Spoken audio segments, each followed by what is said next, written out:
Saturday azan kwa tonu kropoto sunguro poto koyo de memite we you ye we no de to we me kamele bi kwata bo people si no kono APB ye ba kwa lo do po na do se de da horo prote to King Simon pogbume na Benin to miton na élection de ja na FIFA motrono Benin to miton me mo lo polo yo de na to gan miton ati agbago gan to ne bi kwata ati to vile bi mo lo promet nous contona gbelo et qui a discours do yo français be midike midoto discours pele. C'est pour moi un immense honneur et une grâce de vous accueillir au nom de l'amitié des pasteurs du Bénin à cette merveilleuse rencontre de prière pour la nation.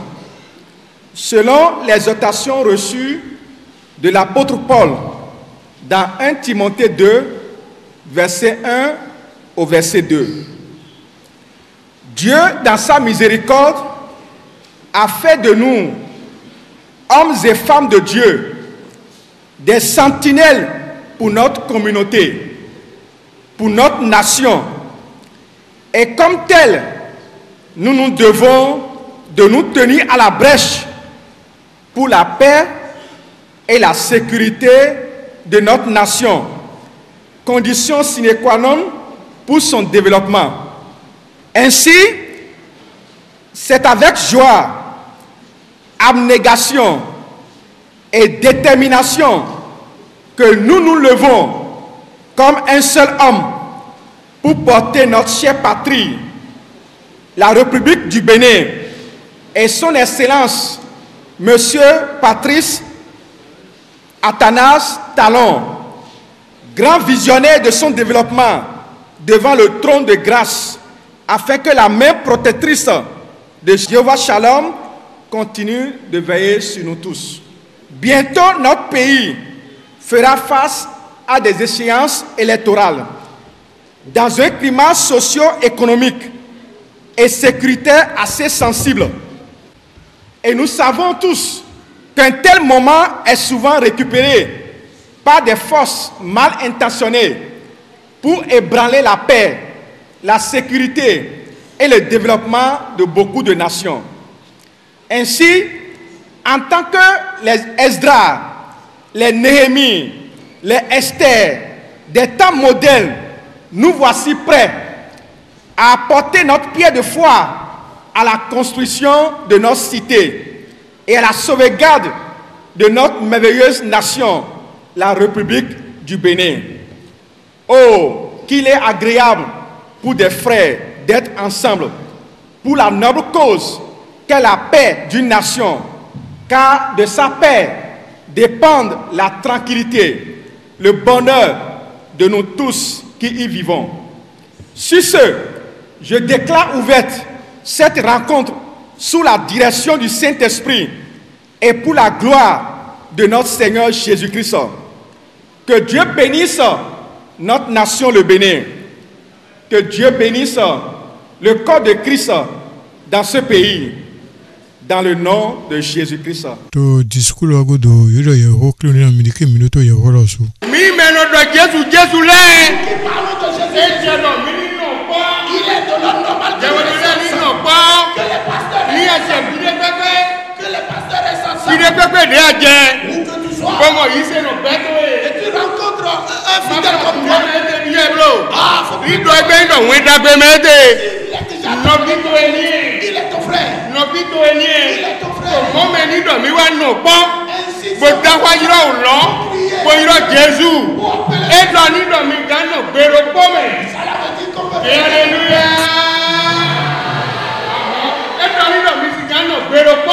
Si vous pouvez rester et une et deux personnes, si vous criez à moi, je demanderai, je vous associerai.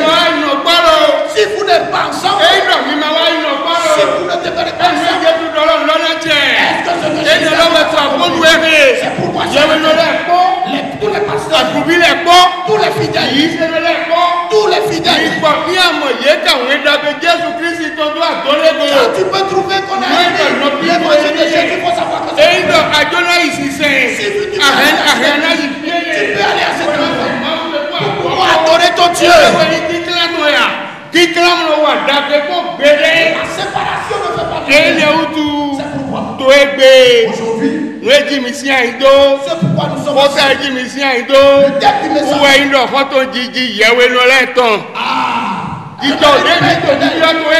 C'est la paix que nous demandons. J'ai la foi que c'est la paix. Et cette paix là va régner. C'est les enfants de Dieu.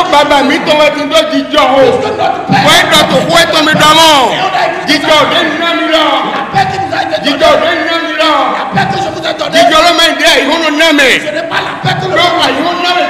Car la paix de Dieu, il va nous prendre. Mais cette paix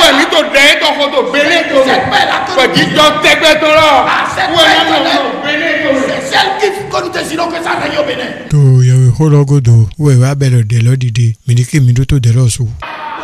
Bénin, ton Dieu est normal.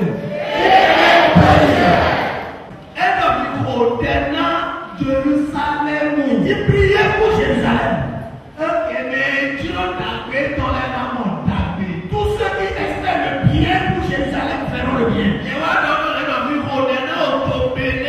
Moi, je vais vous dire, priez pour le pays. Mais Dieu t'a fait dans les amants. Tous ceux qui espèrent le bien pour le Bénin, on va faire le bien.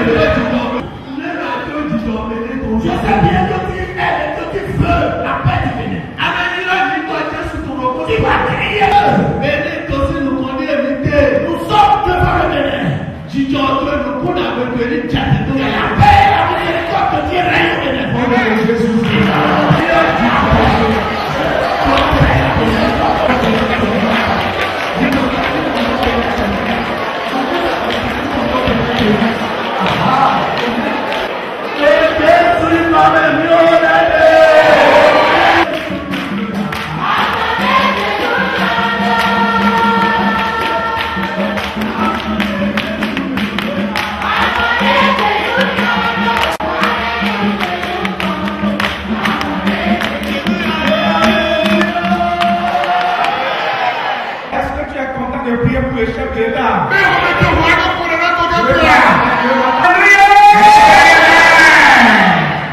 Lisons dans 1 Timothée, verset 1 au verset 2.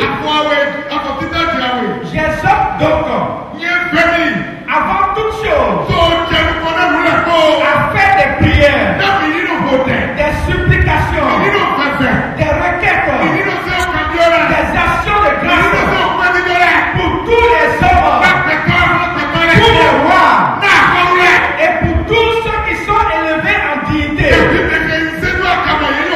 afin que nous menions une vie paisible et tranquille, en toute piété et honnêteté. Amen. Donc la Bible nous instruit clairement de prier pour ceux qui gouvernent sur nous. La Bible nous a dit qu'il n'y a pas d'autorité qui ne vient pas de Dieu. Alors, comme des enfants obéissant à la parole de Dieu, nous allons élever à Dieu notre président, le président Patrice Talon. Et nous allons dire, Seigneur, merci que nous avons béni avec ce président. Merci pour le cœur que tu as donné pour cette nation.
Car la parole de Dieu déclare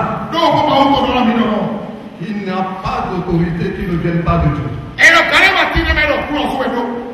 Et que toute autorité a été instituée par Dieu. Donc les membres du gouvernement sont envoyés en mission par Dieu. C'est le choix de Dieu. Si on s'oppose, on ne va pas prier pour eux. Donc nous sommes contre la volonté de Dieu. Est-ce que quelqu'un peut commencer par balancer ses mains? Président, merci pour tout ce que tu faisais au travers de chacun de cette nation. Pour ce que tu es en train de faire. Et pour tout ce que tu feras au travers d'eux. Remercie le Seigneur pour leur vie. Merci à l'Éternel. Lui qui nous a choisi. Lui qui est avec eux. Oui, mon frère, ma soeur, merci à l'Éternel. Au nom de Jésus, nous avons prié. Par le Seigneur. L'équipe de chaque membre du gouvernement. Équipe-les par la sagesse. Équipe-les, Seigneur. Élève ta voix et prie maintenant dans le nom de Jésus. Donne tout ce qu'il leur faut. Dans cette méthode-là, on a donné au pouvoir. Seigneur, pour qu'on détecte toute puissance, toute autorité. Les esprits qui boivent du sang. Les esprits qui prennent du sang. Et qui se trouvent sur un lieu tout au pays. Seigneur, il voulait être là.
Le Seigneur, il est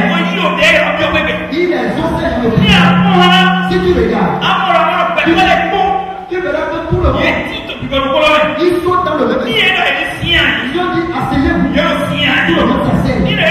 Ils ont dit levez-vous, tout le monde se lève. Maintenant on va prier. Seigneur, l'esprit d'union, le Saint-Esprit circule dans la vie des hommes. Le Saint-Esprit circule dans la vie des hommes. Et qui nous unit,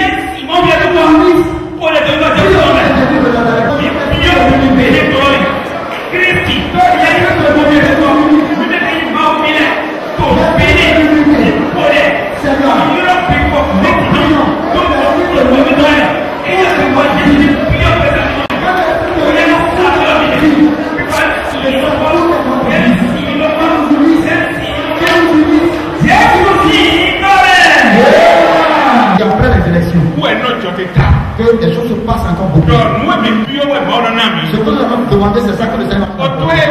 C'est à cause de ce pays que Jésus s'est allé sur la croix. C'est à cause de nous dans ce pays que le Seigneur s'est allé sur la croix. Il dira Seigneur, après l'élection, que ça soit une fête pour le béni. Après l'élection,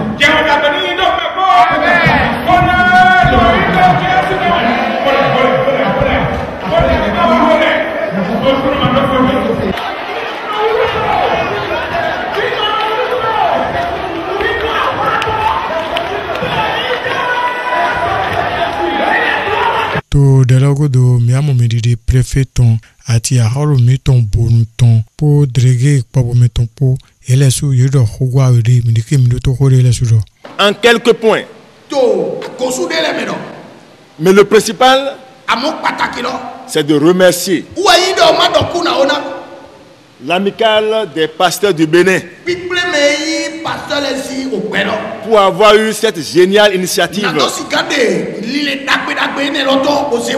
de prier pour notre pays. Le Bénin est un peuple de croyants.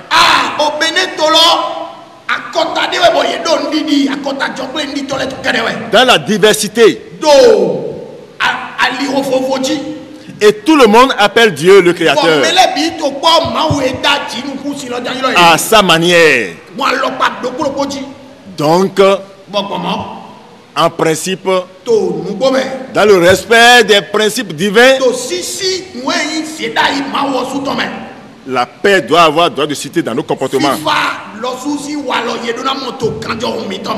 C'est pourquoi mes pasteurs, elle vous envoie ses profonds remerciements et ses profondes salutations. Elle voudrait vous encourager afin que cette journée de prière puisse avoir des suites. Et que dans chacune de vos églises,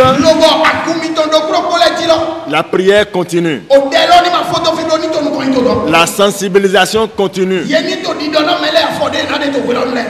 Et alors, Dieu exaucera notre prière et la paix régnera dans notre pays. Je vous remercie.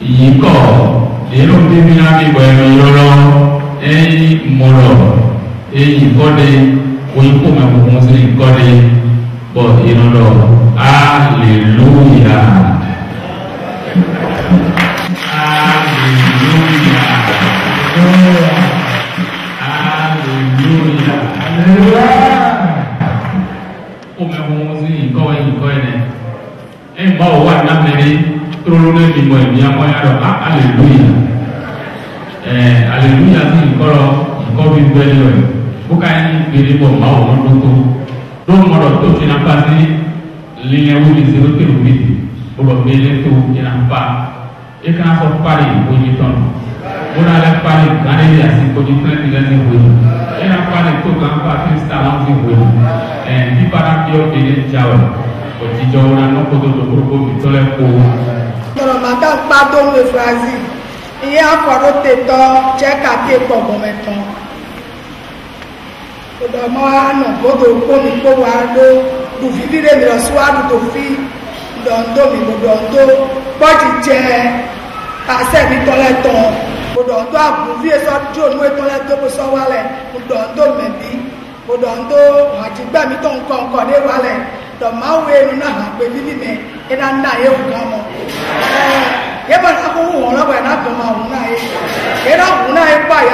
To hodiragodo yo hanjigbe agun oplopo ton de wa fenle ele so jiran mindike mindoto hanjiji eton.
jirogodo mi ato sepo nu konto pepipli loton pour melo poko mindike mindoto ndele sodorami.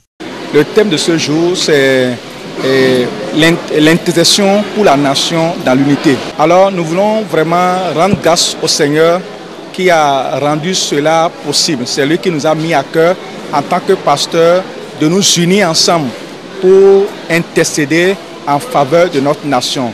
Et je voulais vraiment rendre grâce au Seigneur pour tous les pasteurs qui sont sortis vraiment de toutes les communes de Bonou, de Adjon, de Dangbo, et d'Avrancourt, de Adja. Tous les pasteurs de Mistrete sont venus et ensemble, dans l'amour, dans la convivialité, nous avons levé la voix vers le Seigneur pour prier. Parce que la Bible dit, quand les frères sont ensemble, c'est là que l'Éternel envoie la bénédiction. La Bible nous dit dans le psaume 33, heureuse la nation dont l'Éternel est Dieu. Et dans 1 Timothée 2, versets 1 à 2, la Bible nous exhorte à prier pour nos autorités. C'est pourquoi en ce jour, vraiment vous avez vu comment les pasteurs ont prié avec ferveur, en faveur du chef de l'État, de sa famille, en faveur du gouvernement, en faveur de la nation et en faveur des prochaines élections. Alors nous voulons rassurer le peuple de Dieu de ne pas s'inquiéter. Les élections vont se dérouler dans la paix parce que nous avons prié et quand nous prions selon sa volonté, nous savons qu'il nous a exaucés. Alors je veux dire merci au peuple béninois, merci au corps de Christ, merci aux pasteurs de toutes les communes qui sont déplacées pour venir, pour qu'ensemble, d'une même voix, comme une seule personne, nous puissions lever la voix en faveur de notre nation. C'est pourquoi nous prions et déclarons que la bénédiction de Dieu repose sur notre nation, repose sur le chef de l'État, repose sur le gouvernement. Nous prions pour les policiers, pour les militaires, nous prions pour tous les fonctionnaires de cette nation. Que la bénédiction de Dieu repose sur la nation. Il n'y aura pas de trouble dans la nation. Cette nation va se développer dans la paix. Il y aura la prospérité dans le nom de Jésus-Christ. Amen. Do mindo no po do da wairo ke shiwo de da no ko do igba ko nando sogan do ko do tomi to ji ndo nyona mi nu ko indo tin ki jo ndo tin mele ndo sogan bayi voter de to ja to ji jo me wo so mi do pri do ko mi ma o so wa tole ati me tin mo yi men konko de yin wana ma wu le ni ano ko blan ta fa yo shiwo nu e so mi do kle ni mi yera mro nde pepe na be pe bi e ma o no be son ekpen ayigba nuweto ayigba jile atiwaya amawaya pevi no be somro dede kaka no cheki kloji don de bedi edition titan de mi baye de bedi me ma o sele e to po me zo se we ma yan nu e to po ina kan to po ko mi ko gen ma do po ni no ma o so wa tore to ndo po ni no atire mlo mi no po mo yin wona mi de sinu we bi ina wa ma o de kenjuro bo na ko na e wo yin o de dagbe dedagbe mlo asikore egu bodo wa fi bodo a ko na mi bodo a ko de e mana ido fo me ko pere ma ona dona yi ma ona he je ko gbe dagbe ma ona ze do aga nuwe jiwo we do to ko to me do mlo mi e danu popo bo yi bodo kemi mo yiro mi ro gbeto de mi yin ehu gan gbeto we no mlo Jesus to ahunrin ani do mi ton gan bo mi yin ro wo mi an da kwa yiro ndo ma ona no ko eko dagbe le ko na kodo yi